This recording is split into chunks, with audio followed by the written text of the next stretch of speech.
Okay.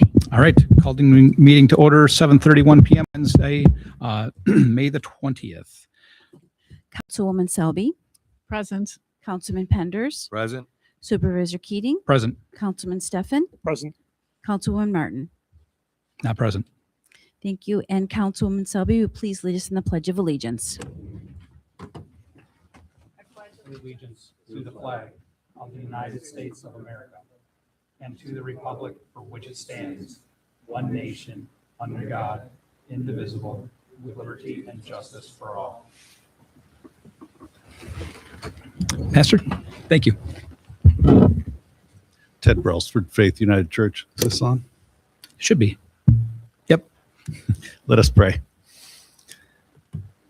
God, we pray blessings on our town, blessings on this board, blessings for all who work for the good of our community. Amen. All right, we do not have any other preliminary matters tonight, so moving on to item number 2 for our regular business. The first item is the correction and adoption of the minutes from the May 6, 2026 meeting. And Councilwoman Selby, would you like to take that item tonight? Thank you, Mr. Supervisor. Upon review of the minutes from May 6, 2026, I would like to make a motion to approve and adopt the minutes from May 6, 2026. I'll second the motion. Councilwoman Selby, Yes. Councilman Penders, Yes. Supervisor Keating, Yes. Councilman Steffen. Yes. Motion carried. All right, item number 2 tonight is the consideration of all fund bills, and Councilman Penders, would you like to take that item tonight? Sure. Make a motion that we pay the bills in the total of $287,333.76 for the general fund, the highway fund, the lighting fund, ambulance fund, refuse and garbage, and capital projects, total $287,333.76. I'll second. Councilwoman Selby, Yes. Councilman Penders, Yes. Supervisor Keating, Yes. Councilman Steffen. Yes. Motion carried. All right, that is it for regular business. Item number 3 is our correspondence tonight. There are 5 pieces of correspondence, all in the board packet in the town clerk's office for inspection, and they are as follows. Item 1 is the town clerk's report for April of 2026. Item number 2 is a dog control officer report for April of 2026. Item 3 is the April income statement and cash balances for the town. Item number 4 is the North Boston Volunteer Fire Company Form 990 for calendar year 2025. And item number 5 is the Boston Emergency Squad Form 990, also for 2025. And again, those are all part of the board packet in the town clerk's office and available for inspection. Next item under item number 4 is our new business. As always, and item number 1 is request from the floor. If anyone would like to come up and to the microphone, please state your name and address, and please keep the conversation to 3 minutes each. The floor is now open.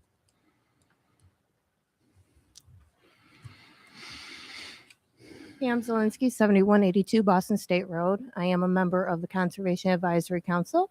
And I just want to say what a great job we did hosting our fishing derby. We did have over 60 young anglers come out, a lot of younger ones, 2-year-olds, 3-year-olds, 4-year-olds. So hopefully this will be the start of a new tradition for them. Thank you. Thank you.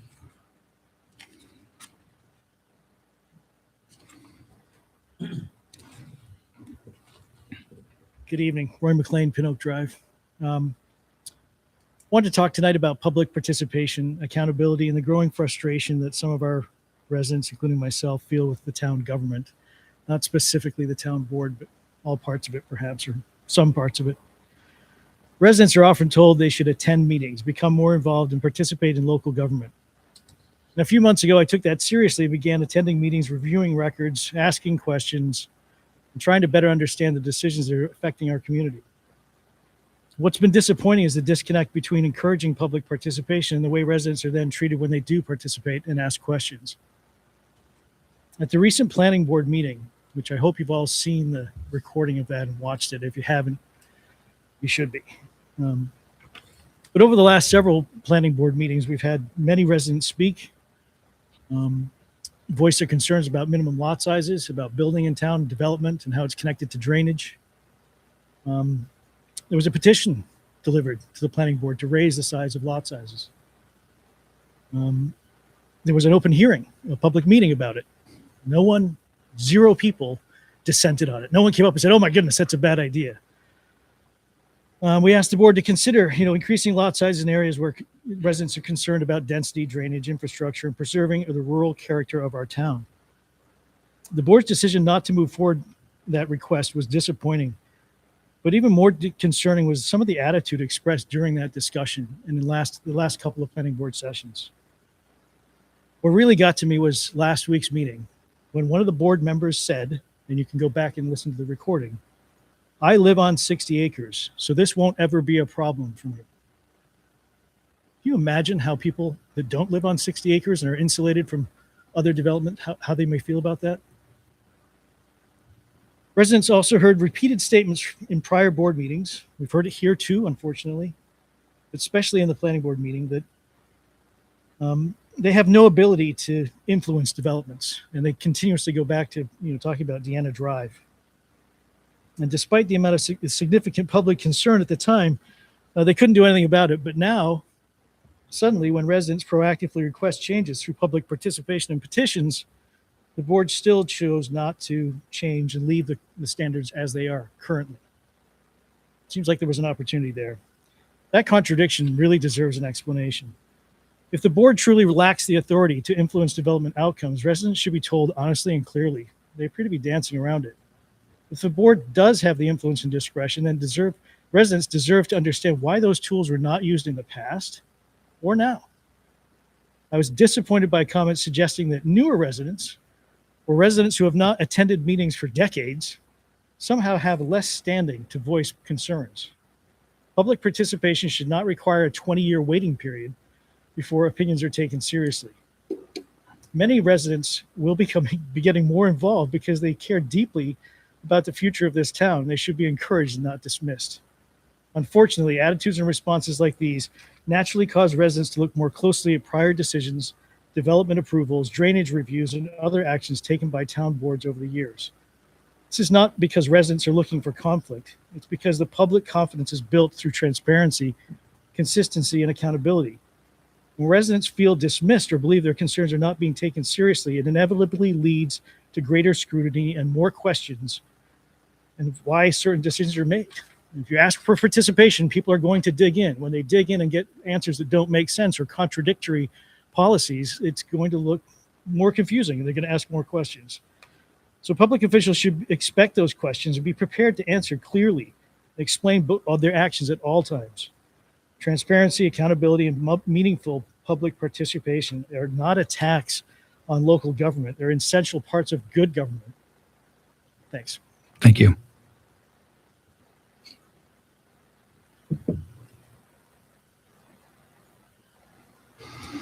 Deputy Miller.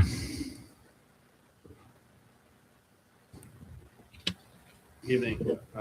Last weekend, we had an accident, Boston State near Trevitt. I believe they're town signs. I was in contact with the town about a vehicle that went up a hill and struck some signs. There's been a report. All the insurance information is on there, and he was arrested for DWI. So it should be covered if you need to file a claim. Yep. Also, if you could just send me over the contacts for the Boys and Girls Club. I need to update those. If you get a chance, please. Recently, in the last 2 days, we handled 6 cars that had items taken out of them, all over town.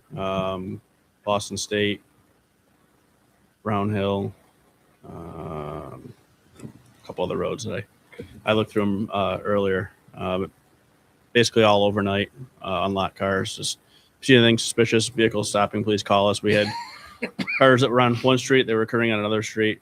So it's just something that we're always combating every summer now, pretty much. So just if you see something, just give our dispatch a call, please. Also, we should be set up for the 4th of July. I made all the notifications. We'll have the traffic trailer. I notified state police and our guys to assist as well. We have a game plan, and I'll send some items over. We can get that out and get it out on social media and start advertising for it. Great. And then I will be around. I can help on Memorial Day as well. So you have myself and state police, so we should be covered for that. And that's all. Thank you. Yep. Thank you.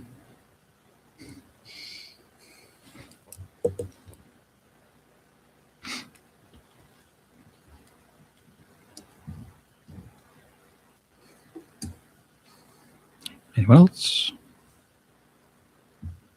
All right. Hearing no other comment, the floor is now closed. Item number 2 for regular business tonight is Resolution 2026-42, authorizing the 2026 early voting election polling location lease agreement. And Councilman Stefan, would you like to take that item tonight? Sure. Like to make a motion to accept Resolution 2026 -42 for early voting election polling at the town hall. The primary election will be June 13th to June 21st. For early voting, and the general election early voting also will be October 24th through November 1st. I'll second the motion. Councilwoman Selby, Yes. Councilman Penders, Yes. Supervisor Keating, Yes. Councilman Stefan. Yes. Motion carried. Okay, item number 3 tonight is Resolution 2026-43, authorizing the 2026 primary and general election polling location lease agreement. And Councilwoman Selby, would you like to take that item tonight? Thank you, Mr. Supervisor. I'd like to make a motion to approve resolution number 2026-43, whereas June 23rd is primary election day and November 3rd, 2026 is general election day. And the town hall will be open for those lease agreements at $100 per election day to use the space. So I'd like to make a motion to approve that resolution. I'll second. Councilwoman Selby, Thank you. Yes. Councilman Penders, Yes. Supervisor Keating, Yes. Councilman Stefan. Yes. Motion carried. All right. Item number 4 tonight is an application for use of facility from the Conservation Advisory Council for their annual local environmental awareness fair, also known as the LEAF event. And Councilman Penders, would you like to take that item? Yes, I would. I make a motion that we approve the application for the use of facility by the Boston Conservation Advisory Council for Saturday, September 12th, 26th for, they didn't have it, oh yes, they have a time here, 8 a.m. to 3 p.m. I'll second that motion. Councilwoman Selby, Yes. Councilman Penders, Yes. Supervisor Keating, Yes. Councilman Stefan. Yes. Motion carried. All right. Item number 5 tonight is an application for use of facility for Cynthia McLeod for a graduation party. And Councilman Stefan, would you like to take that item tonight? Sure. I would like to make a motion to allow Cynthia Cloud to use the facilities on June 26th, 2026 from 10 to 5 p.m. for a graduation party, waiving the fees. No, there was a fee or fee collected. There is a fee. Yeah. Okay. Yeah. A correction with the fee collected. Okay. Maybe I misheard. It is June 28th. The date requested is June 28th Okay. from Thank you. 10 to 5 p.m. That's all. Okay. I'll second. Thank you. Councilwoman Selby, Yes. Councilman Penders. Yes. Supervisor Keating, Yes. Councilman Stefan. Yes. Motion carried. All right. Item number 6 is an application for use facility for Scott and Renee Nellist for a birthday party. And Councilwoman Selby, would you like to take that item tonight? Thank you, Mr. Supervisor. We have a use of facility application for Scott and Renee Nellist on Sunday, September 23rd from morning till dusk for a birthday party. I'd like to approve that use of facility. I'll second that. Councilwoman Selby, Yes. Councilman Penders, Yes. Supervisor Keating, Yes. Councilman Stefan. Yes. Motion carried. All right. That is it for our old business or new business. I'm sorry. No old business. So on to reports and presentations. Highway Superintendent, you have the floor. Yes, thank you. Last Friday, we were paving up on Sherrill Road between Zimmerman and Fedek. We had Midland Asphalt come into town with their pavers, roller, and a crew. The process was the Nova chip method is what we've been doing the last 4 or 5 years. They did a great job on that. And then they did Sherrill Road on Friday. Then Monday we did Valley Circle Lane down off of Henrich. And today the guys were out along the shoulders, the edge of the blacktop. They were putting down gravel along the edge to make it safe. That's more of a priority than driveway approaches. But in the next few days, or within the next week, we'll be going around the driveways, the blacktop driveways, and sloping it down, tapering it down, that there isn't an inch and a half little edge lip on there. We're going to be oil and stoning roads sometime mid-June, depending on the weather. If there's a lot of rain days in between, it might be a little later, it might be a few days earlier, so we really don't know at this time. But we got several roads that we're going to be oil and stoning this year. And I guess that's all I have tonight. Thank you. Thank you. Councilwoman Selby, you have the floor. Thank you, Mr. Supervisor. I'd like to thank the CAC and Pam for your wonderful job at the fishing derby I attended a few weeks ago. The weather held out and there were a lot of fish that were caught, and the hot dogs that Jay Jackson cooked were awesome. The kids really enjoyed the lunch too. It was a great program. We look forward to that every year. I hope everyone has a safe upcoming Memorial Day weekend. Be safe out there and attend our services. That is more to come on that. So that's all I have for today. Thanks. Councilman Penders, you have the floor. Thank you very much. First of all, as far as the fire departments go, I attended their memorial service on Sunday for all of the deceased firefighters. It was a great presentation by all three of our fire companies in town. I was grateful that they asked me to attend, and great presentation.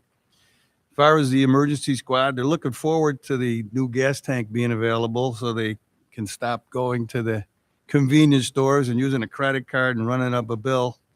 So they're looking forward to that being done. The planning board, last week when they had the meeting, I was stuck on I'm an electrician. I got stuck on a job and I wasn't able to get here for the last 30 minutes or so. But I did watch it on the YouTube, and I did catch up on the information that they had relative to the minimum lot sizes. So I've been sitting listening for the last couple of months and saying, I'm just listening, I'm taking everything in. Well, tonight's my coming out. So years ago, I can't recall how many years ago, it was probably 20 years ago, and all three of the TV stations were out in the town of Cheektowaga, set up for the town meeting because they hired an engineer to come in because of all of the flooding in Cheektowaga and all of the underpasses. Every time there was a heavy rain, they came in and they talked about all of this flooding in Cheektowaga. So this highly paid engineer came out there, gets up to the microphone, all the cameras are looking, and he gets up and he says, what do you people expect? You put in an airport, you put in a high-end mall, you put in an interstate, and you've covered all of the land that is there to absorb the water. So what do you expect me to tell you? You've already done the damage by paving over everything. So when we get into this next idea of putting in a development and putting in new housing, you got to leave some soil there to absorb the moisture, and you have to address the drainage for that development at that time. So we have to go into extensive planning.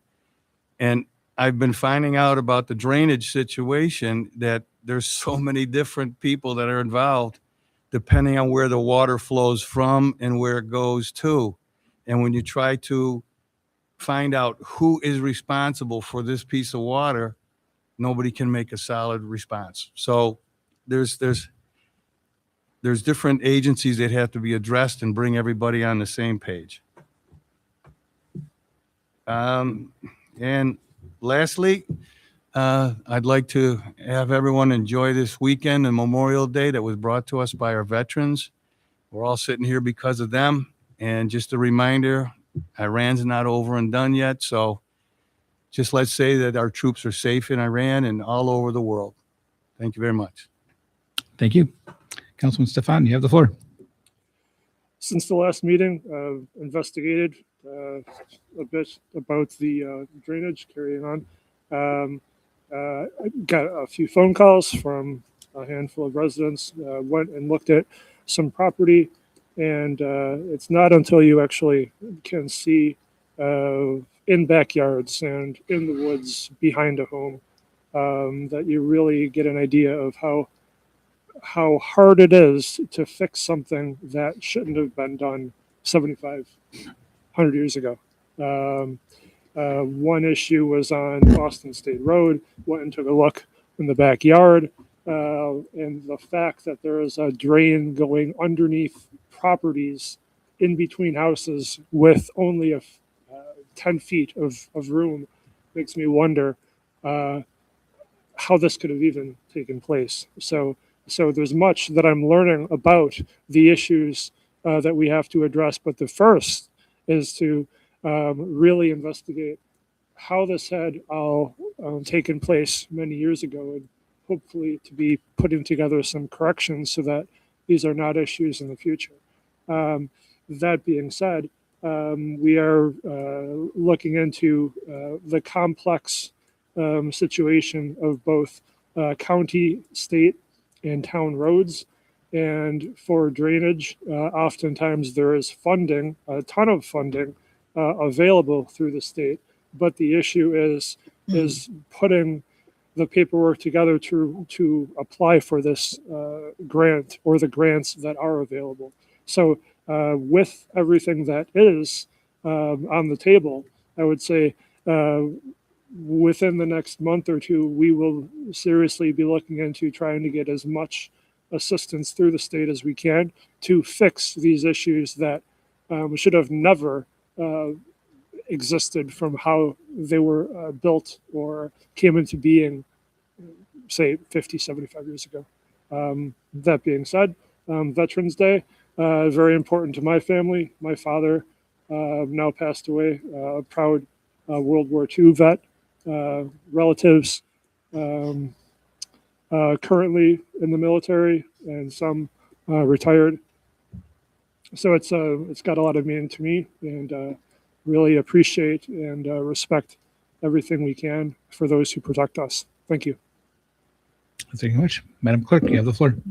Thank you, Supervisor Keating.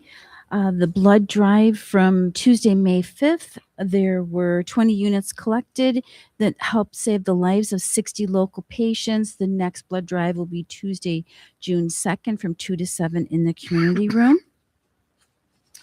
And peddler's permits. That's known as door-to-door sales or any kind of soliciting. A permit is needed in the town of Boston. My office and the supervisor's office, and I think there was also something out on Facebook regarding solar soliciting and pesticide soliciting. So just word out to the peddlers or anyone else that is interested in obtaining a permit in the town of Boston. It's a relatively easy process to obtain the permit. So if you are someone who is in need of the permit, it is mandatory in the town. Please give my office a call. I will talk you through the process of this, and we'll get you all set. The fee is very reasonable at $10 a person and $10 a vehicle.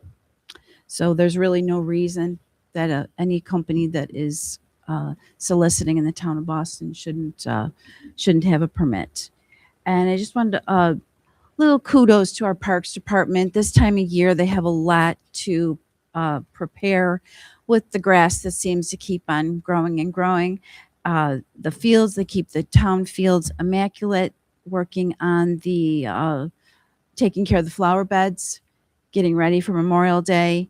I anticipate the flags will be going up this week in the front of the town hall. So I do appreciate that the work that's done by our Parks Department is really amazing for three parks workers. And the Boston Memorial Day service will be Monday, May 25th. And I changed the wording this year, how we would say a parade. With the lack of other participants, this parade is really becoming an emergency services processional. It will start with a trooper's vehicle, and it will consist of the EMS and the 3 fire companies. And Deputy Miller will take care of some of the traffic control and be at the end of the processional. That goes from Faith United Church of Christ to the Boston Town Park The program starts at 1:15 under the Lion Shelter. And every year, we are graced with the performance of the Boston Town Band. And this year, Frank Gamble, our town historian, will provide the remarks for the service. So I'm really looking forward to that, and looking forward to a great turnout. I do understand that it is a busy family time too, but anyone who is available, come down for that hour. It's definitely something you will appreciate attending. So, and that is all I have. Thank you. Thank you very much. All right. Sorry, I hit the microphone earlier. First thing I want to bring up, Boston State Road this season, now that we're finally out of winter, and it seems like we're going to be in the rain season forever. But Boston State Road is going to be really busy. If you haven't seen the national field drilling that's been going on down on Boston State Road, well, now we're going to add in, we received the formal notice from Erie County Highway that Boston State Road from Zimmerman Road to Mill Road, and I've reported on this at a few previous meetings, will be down to a single lane restrictions. These will start beginning June 15th with an anticipated completion date of July 3rd or until complete. So, with the holidays and Mother Nature, we'll see how long that lasts. But again, all of this area that you've heard me discuss at previous meetings will all be milled and resurfaced. With that being said, we also have the Trooper Brinkerhoff run that's coming up. Boston State Road is going to be busy. So when you're traveling up and down the main artery of our community, please be careful and to keep everybody safe and so everybody can get home. The couple other items I wanted to mention. The sheriff's office, we're working to try to keep our drug and syringe boxes downstairs. When I came in, I worked with past Sheriff Howard to bring in the drug and syringe boxes downstairs. Unfortunately, the sheriff's office has notified us that they're going to be taking those away. The closest two drop locations will be, you're starting to move north, but Colden will be the first closest, and second, you're looking up in Orchard Park. So I can't speak to why. I do not have a clear answer at this time. We're trying to keep them here. They show up every week, they empty them out, and they're full. They are definitely getting used, and we understand that. So unfortunately, we're kind of at the mercy of that program, but we'll see what we can do to keep those here for everybody. Wanted to bring it up. I don't see the resident in the audience. They did come out last year, but there was a noise complaint over on Sunset Lane. Thanks to the sheriff's deputies for addressing that not only last year, but also this year. But I think that has been addressed at this time. And then also, I just wanted to touch base that the other, this is on the world of social media. I'm trying to get a straight answer from New York State. If you've been down at the intersection of Boston State, Herman Hill, Zimmerman, there are two new white gooseneck looking attachments to the poles there. And in our town, the North Boston area, there are some, they're not sidewalks, folks, but pads of concrete in that location. No, we are not getting sidewalks, but that is a traffic crossing area, but also those goosenecks, those are traffic counters. And yes, they do monitor traffic. That is something that state DOT handles and monitors. It is not the town. I know some people on social media kind of took some shots at the town. We don't control that intersection. That's state DOT. I'm trying to get the exact specifics. Once I have those, as always, I will share those. They'll be part of the correspondence in the board packet. But I wanted to let the public know that, unfortunately, this town board does not have any authority or control over that intersection. That is controlled by New York State DOT. And that is all I have for tonight. So I'll make a motion to end the meeting exactly at 8 o'clock. I'll second. Councilwoman Selby, Yes. Councilman Penders, Yes. Supervisor Keating, Yes. Councilman Steffen. Yes. Motion carried. Meeting adjourned. Happy Memorial Day. You too. So. Baby? Huh? Well, just pictures. I mean, Is it new? Just recently? who, Jason? A couple weeks. Yeah, she's pretty protective. I mean, especially with her first guy. About a fifth one.